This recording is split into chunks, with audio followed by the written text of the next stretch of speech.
Hey, I'm strummerdood or Matt or whatever, I don't know. So Tim Schafer and the guys at Double Fine have these things called pillars. They're the essential parts of a game, kind of cuts to the point of a project.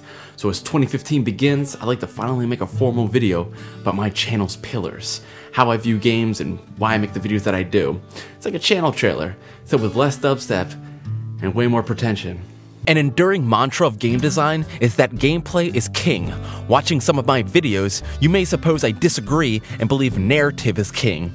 Well, both feel rather boxed into a toxic mindset that games are simply the sum of their parts. What separates gaming is its use of different styles as paintbrushes to create something wholly new and interesting, an experience, the real king of game design. Through player interactivity, gaming offers unparalleled experiences involving feelings of choice and responsibility. Games actually requiring participation beyond passive watching and listening makes for surreal sensations uniquely its own.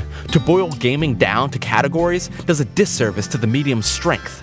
Think of a game as a massive system of gears. A single broken cog can throw the entire grid off. Design should be more about the formation of an experience, encompassing both gameplay and story. Engaging gameplay often indicates tight plotting. Makes sense as the tenets of successful mechanics also apply to narrative. Developers are architects of an experience.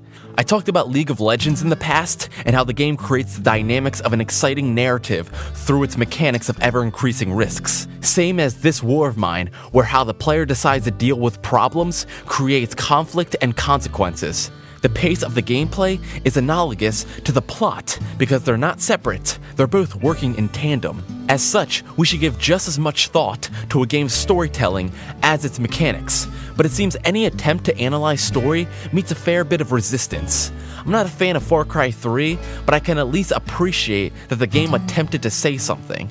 Of course, whenever its writer, Jeffrey Yahalem, who went on to pen Child of Light, decides to point out his intentions, commenters lambast him. Something he said while explaining the game's theme resonated with me, that he believes players can enact change by overthinking games. Like I said before, players serve a vital role in games. They're standing at the threshold of the system of gears, winding the first cog to initiate the grid. And in Yahalem's eyes, players have as much responsibility to the future of the industry as the developers. So I may as well throw my hat into the ring to find these underlying themes and highlight the successful ways developers have delivered their stories. I mean, it's the least I can do, you know. But even though I try my best to find proof in both the game and outside art in order to interpret a designer's intention, any critique involves self-reflection of personal anecdotes, and many readily dismiss such pointed analysis. No matter what, players will walk away from games in different states of mind, which is great. These stories show why games, even bad ones, are worth playing. That's why I love me some JonTron.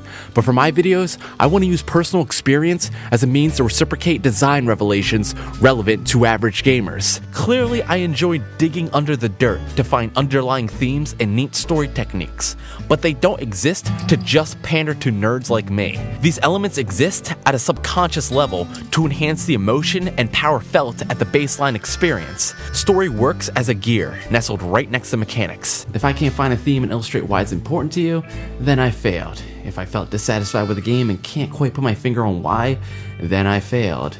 But if you can respect my opinion, even though you disagree with it, well, then that's just super, isn't it?